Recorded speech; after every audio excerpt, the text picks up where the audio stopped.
Fala, meu bom, fala, meu querido, como é que você está? Eu tô ótimo, cara. Hoje a gente tem um episódio muito especial. Hoje é um episódio no qual nós vamos dar uma volta no mundo mágico, maravilhoso do anarcocapitalismo, do libertarianismo, do agorismo, do minarquismo, do não sei qualismo que esses caras criam. Toda semana os caras criam um ismo novo, né? Adquira os livros de Hans Hermann Hoppe. Opa! Opa, beleza? Adquira os livros de Murray Rothbard. Hoje a gente está no site do Instituto Rothbard e a gente vai dar uma olhada no texto A Ética da Liberdade, né? Hoje é um episódio talvez um pouquinho mais chatinho, porque eu vou ficar lendo e comentando, né? Não vou conseguir ler o texto inteiro nesse episódio, acho que a gente vai dividir isso aqui, eu vou ler um pouquinho até cansar, né? E depois, nos outros episódios, eu continuo lendo isso aqui e você vai ver que negócio lindo, que negócio maravilhoso. Isso aqui, ó, cara, isso aqui, ó. Cada hora. Entendeu? Isso aqui, ó, cara. Que. Cara, como é bom, hein? Como eu gosto dos libertários, viu? Que pessoas maravilhosas, cara. Vamos começar aí, ó. Bom, esse é um texto que ele fala sobre crianças, né? Vamos, né?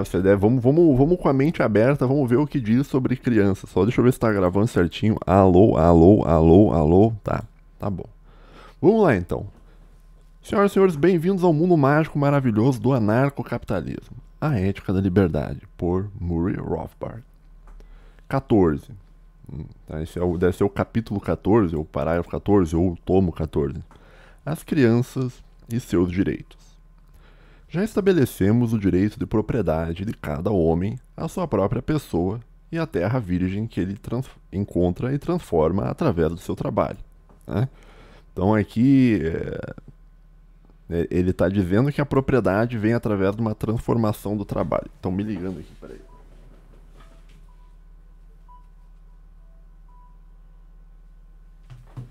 Pô, é o 30-30, que diacho, eu tô lendo um negócio sério aqui, pô.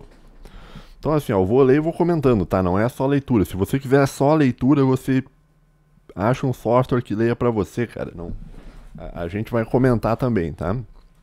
Bom, então o Murray Rothbard estabelece que a direito de propriedade de cada homem, ele cabe à sua própria pessoa, no sentido que todo mundo tem direito a ser propriedade de si mesmo, e a terra virgem que ele encontra e transforma através do seu trabalho, tá? Isso aqui já não existe mais, tá?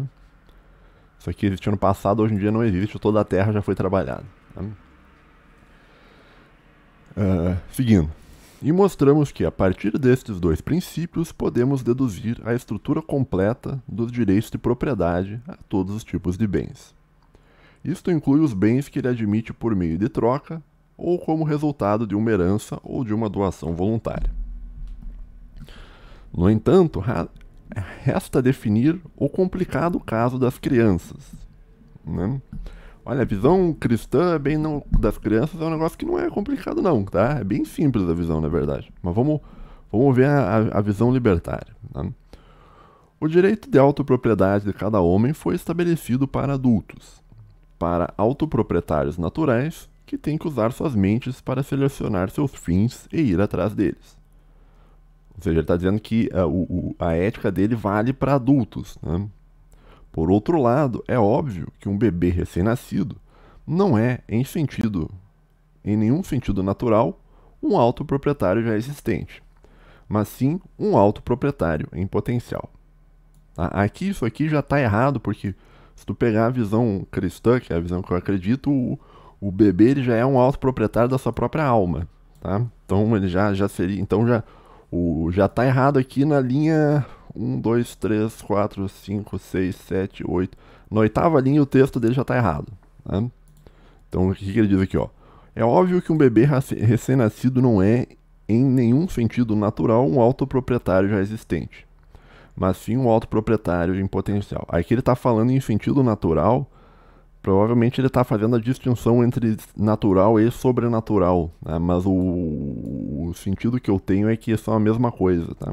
Não é natural sem sobrenatural e não é, entendeu? E o sobrenatural tem uma relação com o natural também, né? Mas enfim, isso é um pequeno detalhe, tá? Mas é um detalhe importante porque cita o uso da palavra natural, né? Porém, isso levanta uma difícil questão. Quando ou de que maneira uma criança em desenvolvimento adquire seu direito natural à liberdade e à autopropriedade? Gradualmente ou de uma hora para outra? Em qual idade? E qual critério estabelecemos para esta mudança de transição? Né? Como eu disse, na visão cristã do negócio, é quando a criança já nasceu, já está já com a alma lá. Então a alma já é dela, já tem o direito de autopropriedade da sua própria alma. Né? Mas o Hofbauer, eu acho que ele não acredita em alma, não acredita em mundo transcendental, não acredita em nada disso, não acredita em dogmas religiosos, que provavelmente ele acredita na tradição racionalista que ancora toda a ética libertária. Vamos ver, e materialista, né? No sentido que só existe o mundo material. Né? Primeiro, vamos seguir o texto dele aqui. Primeiro, vamos começar com a criança no período pré-natal. Qual é o direito de propriedade sobre o feto que os pais, ou mais especificamente a mãe, possuem? Em primeiro lugar, devemos observar que a posição conservadora católica geralmente tem sido rejeitada muito rapidamente. Esta posição afirma que o feto é uma pessoa viva e, portanto, que o aborto é um assassinato, e por isso deve ser declarado ilegal como qualquer outro assassinato. Tá? Na verdade, a visão católica é mais ou menos isso, mas tem a ver com a relação da alma, né? Por que ele é vivo? Porque ele possui uma alma. Né? Aqui o Hofbauer, ele parece que ele está reduzindo a visão católica a uma visão puramente materialista, né? Dizer, não, é uma vida e é um assassinato, mas a parte que existe por trás ele não considera. Né? Vamos de novo. Em primeiro lugar, devemos observar que a posição conservadora católica geralmente tem sido rejeitada muito rapidamente.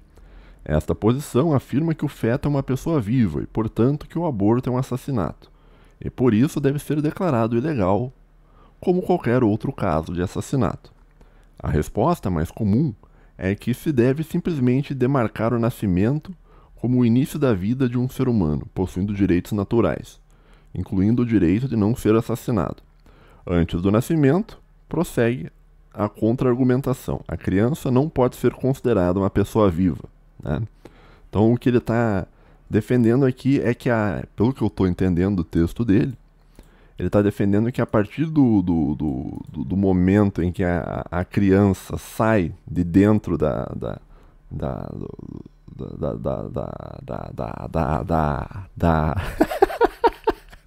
sai lá de dentro, né, sai de dentro da mãe, né, porque às vezes pode ser um parto não natural, né, pode ser um parto com uma cesárea, né. Então, a partir do momento que a criança sai de dentro da mãe, ela é considerada um indivíduo, um ser humano que possui direito. Contudo, a réplica católica de que o feto está vivo e na iminência de ser uma pessoa em potencial fica então perto demais da opinião geral, de que um bebê recém-nascido não pode ser agredido, porque ele é um adulto em potencial. Quando o nascimento é de fato a linha de demarcação apropriada, a formulação usual faz do nascimento uma linha de divisão arbitrária, e falta fundamentação racional suficiente na teoria de autopropriedade. Ou seja, pelo que ele está dizendo aqui no final do texto dele, ele não acredita nessa demarcação, né? Antes e depois do nascimento, porque ele diz que isso é muito arbitrário, não gosta de arbitrariedades e tal, né? Então ele é um cara que não gosta de arbitrariedades, né? Vamos seguir o texto. A fundamentação apropriada para analisar o aborto está no absoluto direito de autopropriedade de cada homem.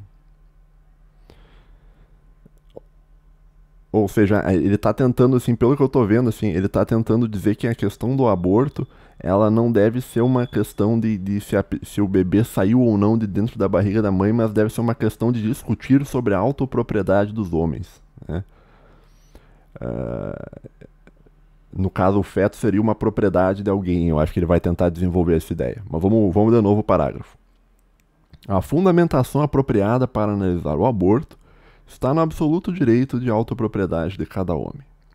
Isto imediatamente implica que toda mulher tem o absoluto direito ao seu próprio corpo, que ela tem o domínio absoluto sobre o seu corpo e sobre tudo que estiver dentro dele. Isto inclui o feto, né? Aqui ele, que é um cara que contra arbitrariedades, né, Ele está arbitrariamente assumindo que o feto é parte do corpo da mulher. Ele não está entendendo que o feto é uma outra pessoa, um outro ser humano. Ele diz que isso é parte do corpo da mulher. Né? Baseado em que ele faz isso? Baseado em um critério arbitrário. Tá, vamos ver se ele vai tentar justificar, mas me parece um porque sim. Feto é parte do corpo da mulher porque sim. Né? A maioria dos fetos está no útero da mãe porque a mãe consentiu a essa situação, ou seja, ela deu. Né? Porém, o feto está lá pelo livre e espontâneo consentimento da mãe.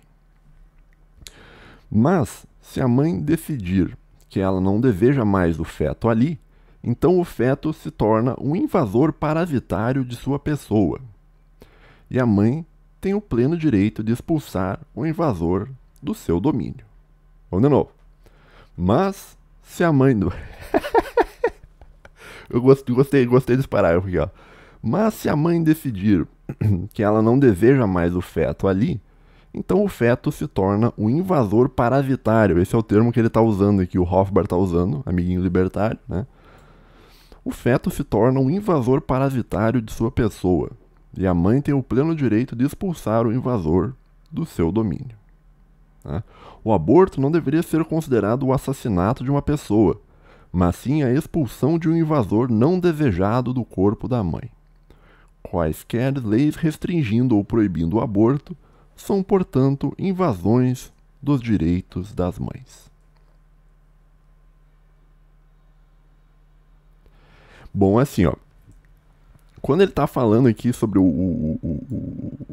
quando ele está tratando aqui o feto, tá, como um invasor parasitário, e esse é o termo que ele está usando, tá, literalmente, no caso de literal, no sentido de letras, né, ele está usando literalmente a expressão invasor parasitário, né.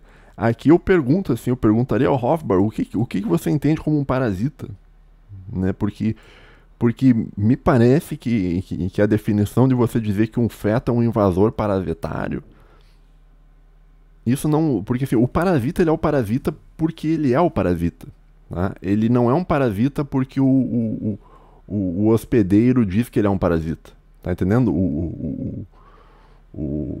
Pera aí, deixa eu tentar explicar de um modo um pouco mais simples. Como é que eu poderia te explicar isso de um modo mais simples? Parece que o feto, na visão do Hofbauer, ele vai ser considerado um parasita não por ele ser um parasita, mas sim porque a mãe considera ele ou não um parasita. Né? A mãe ou considera um parasita ou não considera um parasita. Né? Então, a noção de ser ou não ser um parasita já não depende mais do ente que é um parasita. Depende do quê? Depende de um juízo de valor da mãe que tem o parasita dentro da barriga dela. Estou falando, seguindo a linguagem do Hofbauer, né? Então existe um ser dentro da barriga da mãe, e se a mãe decidir que aquele ser é indesejável, logo o status ontológico daquele ser vai mudar para, em vez de ser um potencial humano, vai se tornar um parasita. Ou seja, uma coisa já não é mais aquilo que ela é, uma coisa é aquilo que a outra pessoa diz que ela é. Tá entendendo o erro ontológico aqui? Quer dizer, o parasita, ele é o parasita, e não porque o parasita é um parasita, mas sim porque alguém olha para ele e diz que ele é um parasita. Né? No caso, o alguém olha para ele e diz que é um parasita é a mãe. Né? Então a definição do feto, tá, como um parasita dentro da ética libertária, ela não depende do parasita em si, mas depende de uma interpretação sobre se aquilo é ou não é um parasita. E essa interpretação vai ser dada pela mãe. Tá? Então é uma ética meio freestyle. Tá? E aqui, voltando, né, no parágrafo anterior, ele vai deduzir arbitrariamente que o feto não é algo fora do... Não é um outro ser vivo. Né? O feto, ele é nada mais, nada menos que uma parte do corpo da mãe. Tá, tá bom? Então é mais ou menos isso que ele pensa. Tá?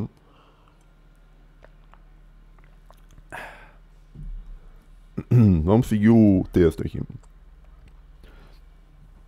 Mas olha que loucura, né? Tipo, ele escalou rápido, né? Tipo assim, rapidamente assim, falou assim, não, ó, Eu sou contra arbitrariedades aqui nesse último parágrafo e tal, mas arbitrariamente eu decido que o feto ele é uma parte do corpo da mãe e arbitrariamente eu defendo que o caráter dele ser parasita ou não depende do julgamento de valor da mãe. Tá? E eu defendo isso porque sim. Porque sim, não há nenhuma justificativa racional por trás disso. Simplesmente é o porque sim. Né? Daí a gente volta naquilo que eu falei do dogma, né? Não há como você fugir do dogma, não há como você fugir de dar uma resposta final. É isso aqui porque é isso aqui. Né? Toda teoria, por mais que ela diga que não tenha dogma, no fundo ela tem um dogma. Né? Vamos lá. Tem sido objetado que, já que a mãe originalmente consentiu com a concepção, ela consequentemente assumiu um compromisso com o feto e não pode violar este contrato fazendo um aborto. Tá, isso aqui é aquela redução que os libertários eles tendem a acreditar que tudo é um contrato. Vou ter que botar os óculos que estou me cansando a visão aqui. No entanto, existem muitos problemas nessa doutrina. Em primeiro lugar, como veremos a seguir, uma mera promessa não é um contrato que pode ser compelido. Né? Que ele vai dar uma definição de contrato. Os contratos só são apropriadamente executáveis se a sua violação envolver roubo implícito. E claramente tal consideração não pode ser aqui aplicada. Tá, mas no caso do aborto, a mãe não está roubando o direito à vida do feto? Se bem que daí tu vai cair naquela definição do libertário do direito, né? Que ele vai dizer o que é ser de direito, né? Mas vamos ver como é que ele desenvolve, né? Segundo, obviamente, não há contrato aqui, já que o feto, ele botou entre parênteses óvulo fertilizado, né? Então aqui ele não está considerando um humano, né? Ele está dizendo, olha, o feto, que nada mais é do que um óvulo fertilizado, dificilmente pode ser considerado uma entidade contratante voluntária e consciente. E terceiro, conforme vimos anteriormente, um ponto crucial da teoria libertária é a inalienabilidade da vontade e, portanto, a impossibilidade de se forçar contratos voluntários de escravidão. Então, mesmo se tivesse sido firmado um contrato com o feto, ele não poderia ser executado, porque a vontade da mãe é inalienável, e ela não pode ser legitimamente escravizada a carregar e ter um bebê contra a vontade dela. Tá. Beleza. Quer dizer, beleza nada, mas vamos seguir. Outro argumento dos anti-abortistas é que o feto é um ser humano vivo, e por isso é dotado de todos os direitos dos seres humanos. Muito bem.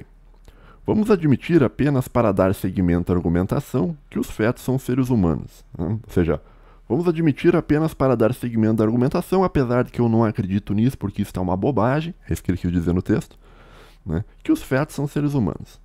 Ou, de um modo mais geral, potenciais seres humanos. Não, eu não acho que seja um potencial ser humano, eu acho que é um ser humano. Né? E são, por conseguinte, dotados da totalidade dos direitos humanos. Mas podemos perguntar que humanos possuem o direito de ser parasitas coercitivos dentro do corpo de um hospedeiro humano relutante. Aqui a gente volta naquela definição do feto como um parasita coercitivo, né? Que o Rothbard está defendendo que o feto ele é um parasita quando a vontade da mãe é de não ter o feto. Tá? Então é aquilo que eu falei, né? Ele é um parasita ou não, não pelo status ontológico dele, mas sim pelo julgamento da mãe. Né? Então, se a mãe quer o feto, ele é um ser humano lindo e maravilhoso. Agora, se a mãe não quer um feto, ele é um parasita coercitivo. Né? Vamos de novo. Mas podemos perguntar: que humanos possuem o direito de serem parasitas coercitivas dentro do corpo de um hospedeiro humano relutante? Obviamente, nenhum humano que já nasceu tem tal direito, e, portanto, a fortiori, o feto também não pode ter tal direito. Os antiabortistas geralmente exprimem o argumento anterior em termos do direito à vida, do feto, em paralelo ao direito que os humanos nascidos possuem. Pera aí que eu me perdi aqui no... Eu perdi a concentração aqui, meu computador fez um barulho aqui. De novo, os antiabortistas geralmente exprimem o argumento anterior, em termos do direito à vida do feto, em paralelo ao direito que os humanos nascidos possuem. Tá? Então ele está dizendo, assim como o humano que nasceu possui o direito à vida, o feto, que ainda não nasceu, ele também possui o direito à vida. É isso que ele está dizendo no texto. Não utilizamos esse conceito neste volume por causa de sua ambiguidade, e porque qualquer direito apropriado, subentendido por seus defensores, está incluso no conceito do direito de autopropriedade. O direito de a pessoa estar livre de agressões. Até a Isso aqui é uma bobagem, tá? Isso aqui eu vou fazer um vídeo no futuro te explicando por que o PNA é uma bobagem, tá? Não, é impossível você viver sem uma agressão, tá? Então todo mundo é agredido o tempo inteiro, né? Então você basear uma ética em cima de um conceito de não agressão por si só é um negócio puramente arbitrário, sem pé nem cabeça, tá? Até a professora Judy Thompson, não sei quem é, que em sua discussão da questão do aborto tenta inconscientemente manter o conceito de direito à vida, ao lado do direito de se possuir o próprio corpo, demonstra lucidamente as armadilhas e os erros da doutrina do direito à vida. Para algumas pessoas, ter o direito à vida inclui ter o direito a receber ao menos as necessidades mínimas suficientes para se continuar vivo. Mas suponha que o que na verdade é o mínimo suficiente que um homem necessita para continuar vivo seja algo que ele não tem nenhum direito de receber?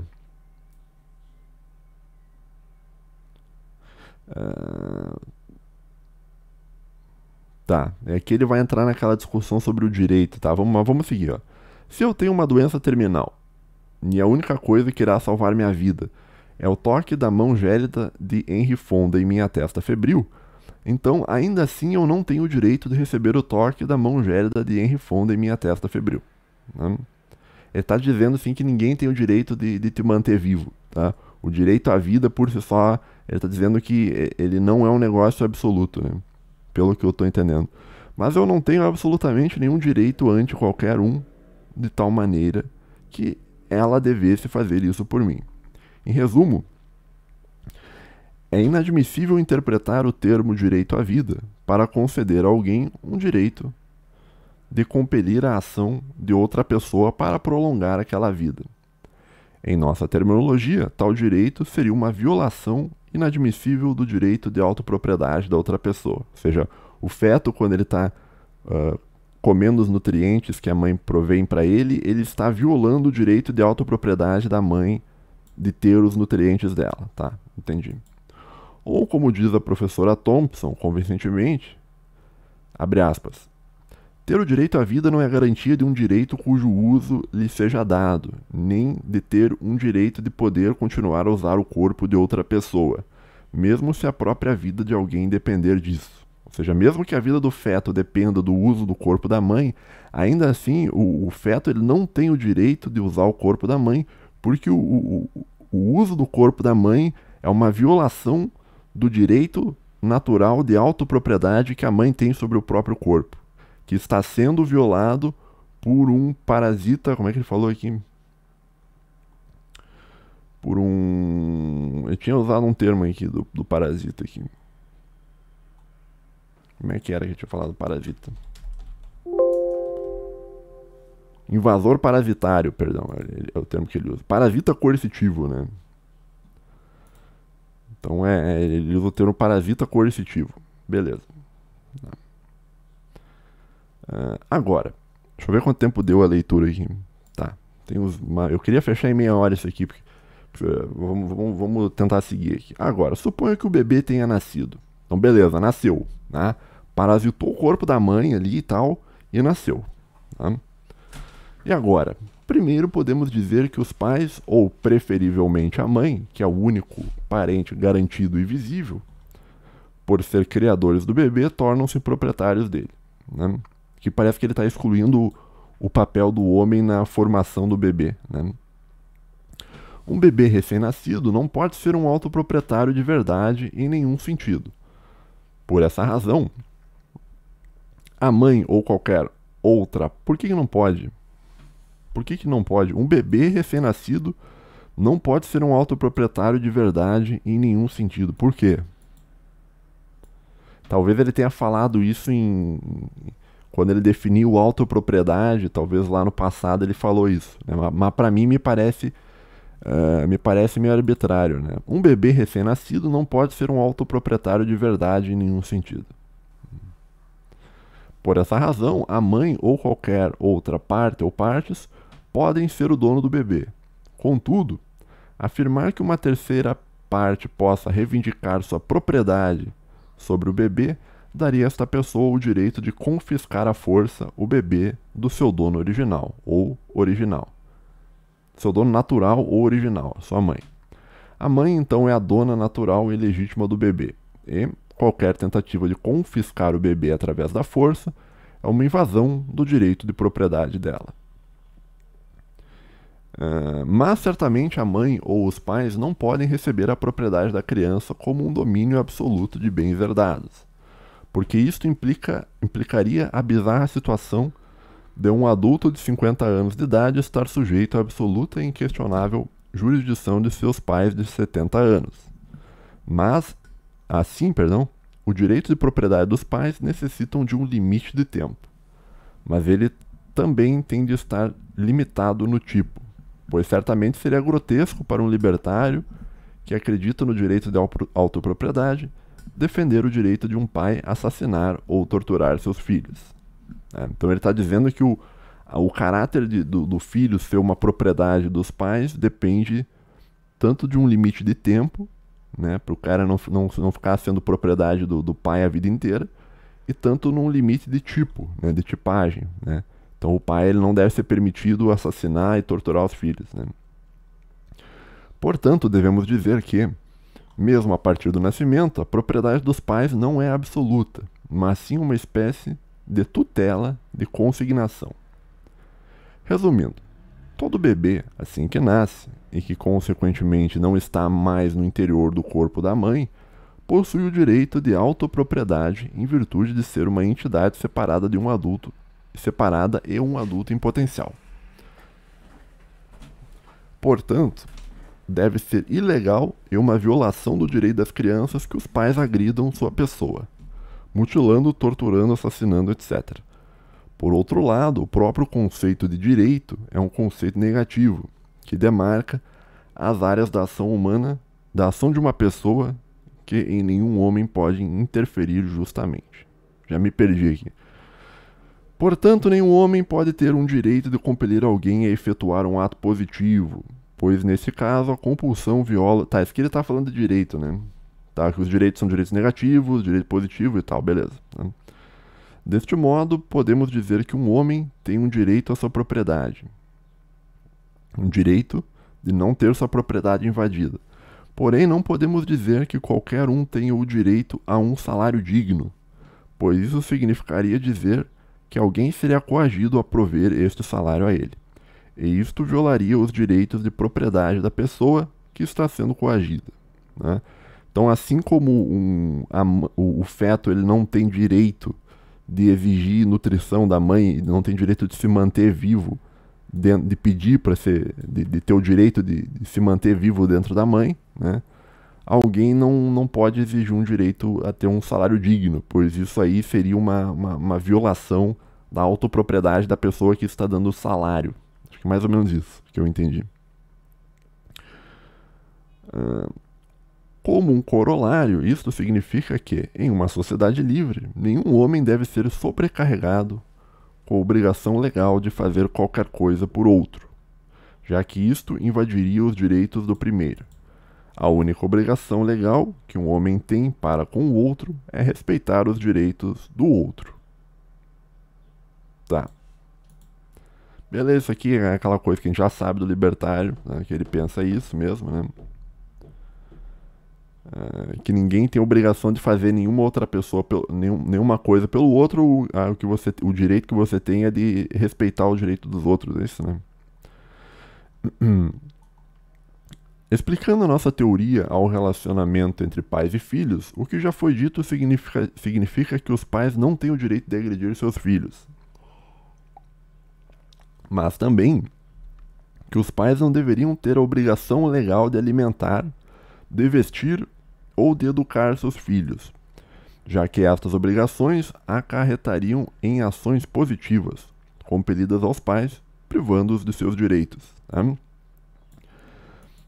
De novo, ó, essa parte é interessante. Ó. Presta atenção, ouvinte. Eu sei que já deve estar cansado já, mas vamos lá.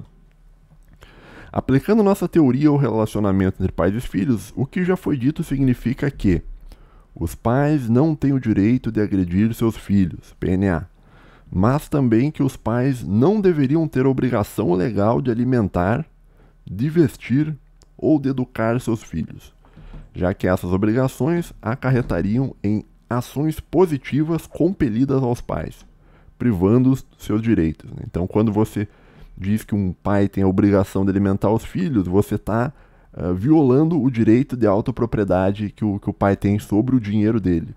Tá? E isso, segundo a visão libertária, é errado, né? Segundo a ética libertária, é errado. Os pais, portanto, não podem assassinar ou mutilar seu filho, e a lei adequadamente o proíbe o pai de fazer isso. Mas os pais deveriam ter o direito legal de não alimentar o filho, de deixá-lo morrer.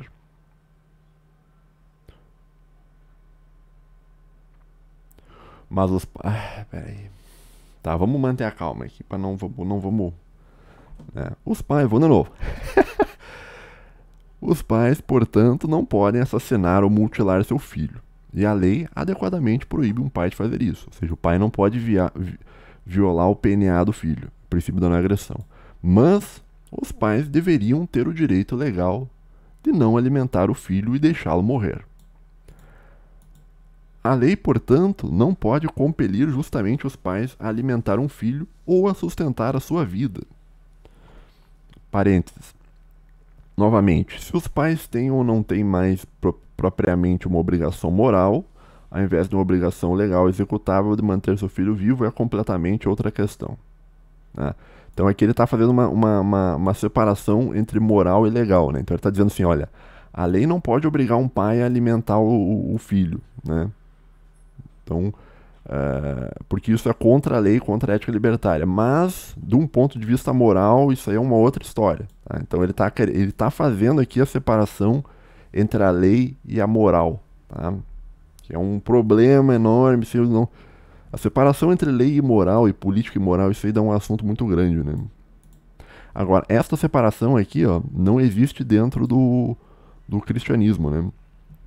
Então o cristão considera que a lei e a moral é a mesma coisa. Então, se você não pode moralmente deixar seu filho morrer de fome, a lei tem que te obrigar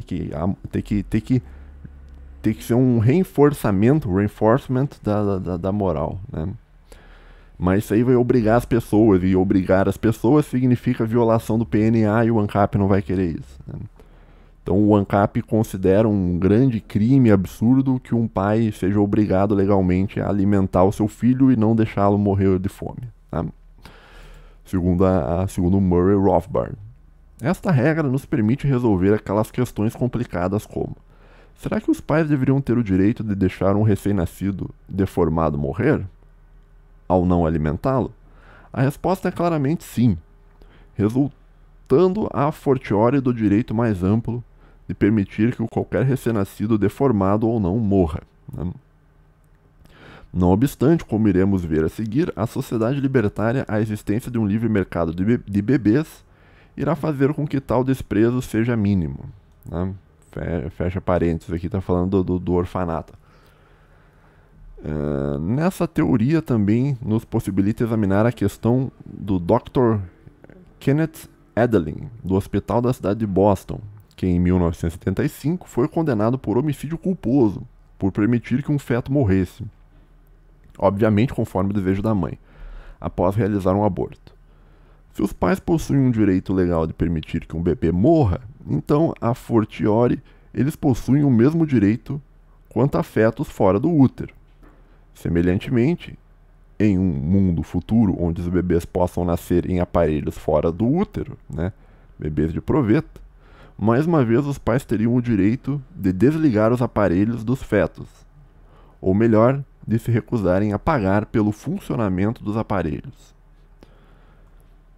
Examinemos as implicações da doutrina de que os pais deveriam ter uma obrigação legalmente executável de manter os filhos vivos. Né? O argumento a favor dessa obrigação contém dois componentes: que os pais criaram o filho através de um ato proposital feito por livre escolha. Então, assim, nessa parte ele vai examinar qual seria a consequência de você obrigar um pai a manter o filho legalmente vivo. Né? O argumento a favor dessa obrigação contém dois componentes: que os pais criaram o filho através de um ato proposital feito por livre escolha, e dois, que a criança está temporariamente indefesa e não é uma autoproprietária. Né? Eu acho que a criança é uma autoproprietária, né? Mas é por questão da alma e tal, aquela coisa. Se considerarmos o primeiro argumento do desamparo, então antes temos que considerar a questão geral, que é uma falácia filosófica afirmar que as necessidades de A justamente impõem a B... Não, peraí, tá errado aqui, tá escrito errado, perdão. Faltou um espaço aqui. Se considerarmos primeiro o argumento do desamparo, então antes temos que considerar a questão geral de que é uma falácia filosófica afirmar que as necessidades de A justamente impõem a B obrigações coercitivas de satisfazer essas necessidades. Porque, deste modo, os direitos de B são violados. Né? Então ele tá... Isso aqui a gente já comentou, né? Que é aquela ideia de que, olha, se você mantém o feto vivo, o parasita, né, perdão, se você mantém o parasita vivo dentro da mulher, tu está violando o direito de autopropriedade da mulher sobre o seu próprio corpo e sobre os nutrientes que ela vai dar para a criança, né? Que está sendo roubado dela, esse é o termo, né? Roubado, né? Segundo, que roubado por quem? Pelo feto? Não, pelo parasita, né? Porque se ela quer a criança, já não é parasita mais, né? Segundo, se é possível afirmar que uma criança indefesa impõe obrigações legais a alguém, por que especificamente a seus pais e não outras pessoas? O que os pais têm a ver com isso? A resposta, obviamente, é que eles são os criadores da criança. Porém, isto nos leva ao segundo argumento, a argumentação da criação. Então, considerando o argumento da criação, ele imediatamente exclui qualquer obrigação de uma mãe manter vivo um filho, que tenha sido resultado de um ato de estupro, já que este não foi um ato livremente empreendido. Ele também exclui qualquer obrigação de um padrasto, madrasto, tutor, que não participaram de maneira alguma da criação da criança. Além disso, se a criação engendra uma obrigação de sustentar a criança, porque essa obrigação deveria cessar quando a criança se torna um adulto? Né? Vamos ler só mais um parágrafo, depois a gente vai encerrar, porque já está meio grande o vídeo e eu acho que eu perdi a atenção dos ouvintes já. Esse tipo de vídeo eu tenho que fazer em várias partes, tá? Porque senão você já não vai tancar, né? Então vamos só mais um parágrafo aqui. Ó. Vamos até o parágrafo que diz aqui, C, consideramos aí. Os pais sendo os criadores da criança, porque eles não são obrigados a sustentar a criança para sempre. É verdade que a criança não é mais indefesa, mas o desamparo, como mostrado acima, não é por si só um motivo de se vincular a obrigações. Se a condição de ser o criador de outro indivíduo é a fonte da obrigação, e esta condição persiste, por que a obrigação também não persiste? E quanto ao caso, em alguma época futura, de um cientista tornar-se capaz de criar a vida humana em laboratório, o cientista é o criador? Será que ele também deve ter uma obrigação legal de manter a criança viva? Não, nesse exemplo aqui que você está tirando a bunda aqui de um cientista, criando uma criança em laboratório, eu acho que quem ordenou a criação, né, é o criador. Né? O cientista, no caso, ele é só um trabalhador. Né? Ele está cumprindo uma ordem, ele não é o criador do negócio. O criador é quem deu a ordem, né? Faça-se a luz, né? Esse é o criador. Né? E suponha que a criança seja deformada e doente, quase não humana. Será que ele ainda tem um vínculo? Por mais que seja deformado ou doente, ainda assim é humana, tá, Hofbard? Tu tá aproximando o ser humano ou não ser um humano, dependendo, assim, que ele é mais humano ou menos humano se ele é mais ou menos deformado, né? Será que ele ainda tem um vínculo de obrigação legal de manter a criança? E se tem, quanto dos seus recursos, seu tempo, energia, dinheiro, bens capital, ele deveria ser legalmente obrigado a investir para manter a criança viva? Quando essa obrigação cessa e por quais critérios? Essa questão dos recursos é igualmente relevante no caso de pais naturais, como Evers mostra, né? Daí ele vai seguir um texto aqui, né? Mas eu vou parar mais ou menos nessa parte aqui, né? Depois no futuro, eu não cheguei numa parte que eu achei maravilhosa desse texto aqui, ó. Tem uma parte muito boa desse texto, cara, que é a parte onde ele tenta justificar a venda de crianças em orfanatos, né? Isso aqui é maravilhoso, assim, ó. Mas é mais pra baixo aqui, ó. Onde é que tá?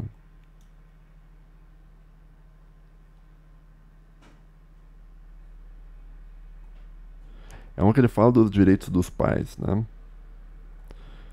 Enfim. Bom, então essa é a primeira parte aí do texto do Rothbard falando sobre a visão libertária sobre o aborto, né? Espero que não tenha sido chato o vídeo, que tu tenha entendido mais ou menos ele tá lendo hoje, é um vídeo um pouquinho mais chato, que é uma leitura comentada, né? A gente tá lendo e comentando o texto do Rothbard, né? Mas é isso, gente. Até a próxima aí, pessoal aí, né? Quando eu digo que um libertário é degenerado, eu não tô exagerando, não é exagero nenhum, tá? Isso aí é uma degeneração pura, né?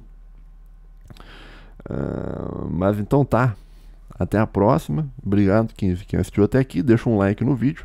Tamo junto e tchau.